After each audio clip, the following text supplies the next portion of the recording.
Саламатсыздар ма, құрметті оқырмандар? Сіздермен бірге математика пәнінің оқытушысы Әлсейітов Амангелді Гумарович. Кезекті сабағымызда математикалық сауаттылықтан ұбт-да кездесетін, сонымен қатар әртүрлі деңгейлердегі математикалық регатада кездесетін натурал санның натурал дәрежесінің соңғы цифрын анықтауға байланысты бір есепті талдайтын боламыз. Есептің шарты: өрнектің соңғы цифрын анықтаңыз. 7 көбейтілген 2-ның 2014 дәрежесі қосу 3-дің 2014 дәрежесі. Осы өрнектің мәні қандай цифрға аяқталатынын анықтау қажет. Шешуі: есептің берілген жазып қойдық. Әрине 2-ның 2014 дәрежесін немесе 3-дің 2014 дәрежесін есептеу мүмкін емес. Сондықтан біз қандай да бір заңдылықты анықтауымыз қажет. Ережені түсіндіре кетейін. 2 саны және 3 санын алайын. Осы сандардың дәрежелері қандай цифрға аяқталатынын анықтап көрейік.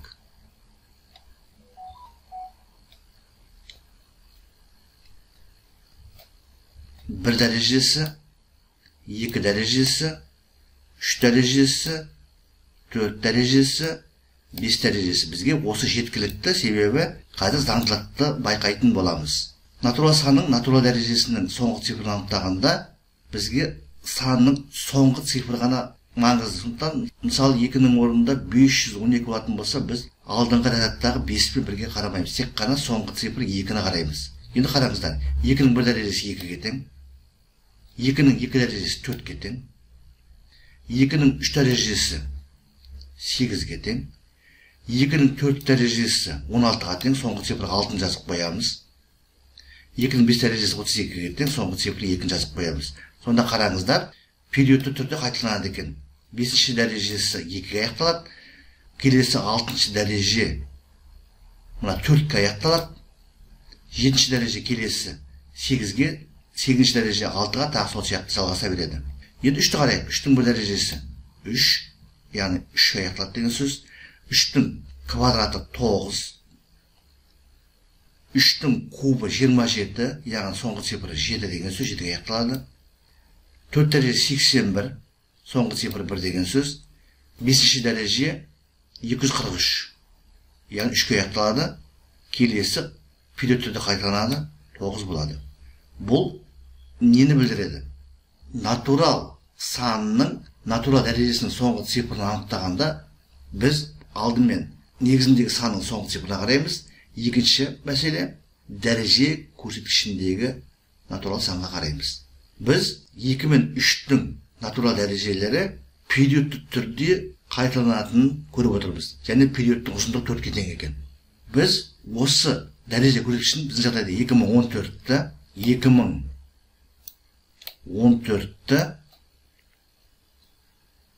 4-ке бөлеміз. Периодтың ұзындығы 4-ге тең болғандықтан 4-ке бөлеміз. Сонда толымсыз бөлінді шығады, және мына жерде бізде қалдық қалады.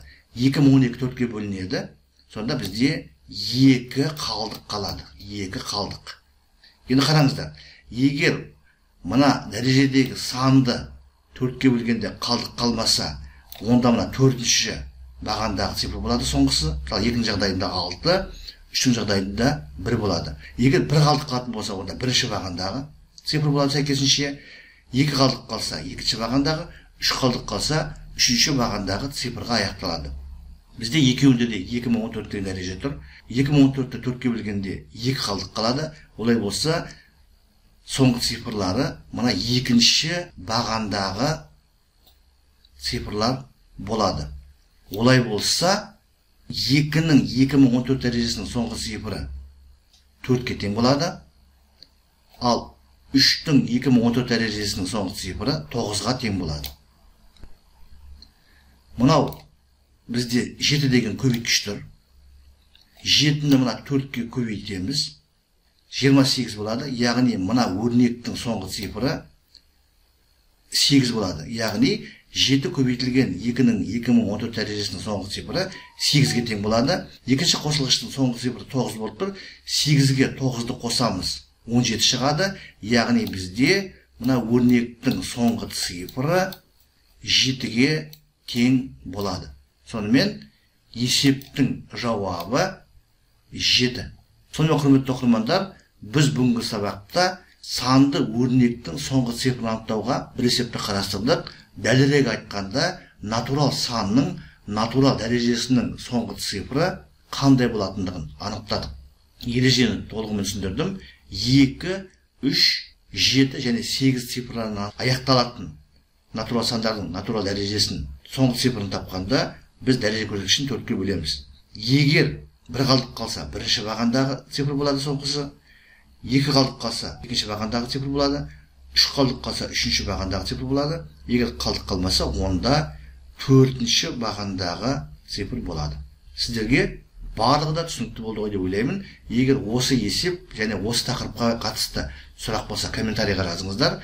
Мен әдеттегідей әрбір сұраққа ұсыныс пікірге ескертуге, уақытымен және нақты жауап беруге тырысатын боламын. Егер бейнероликтегі материал ұнаса, лайк қойыңыздар, ұнамаса, дизлайк қойыңыздар. Маған автор ретінде сіздердің пікірлеріңіз өте маңызды.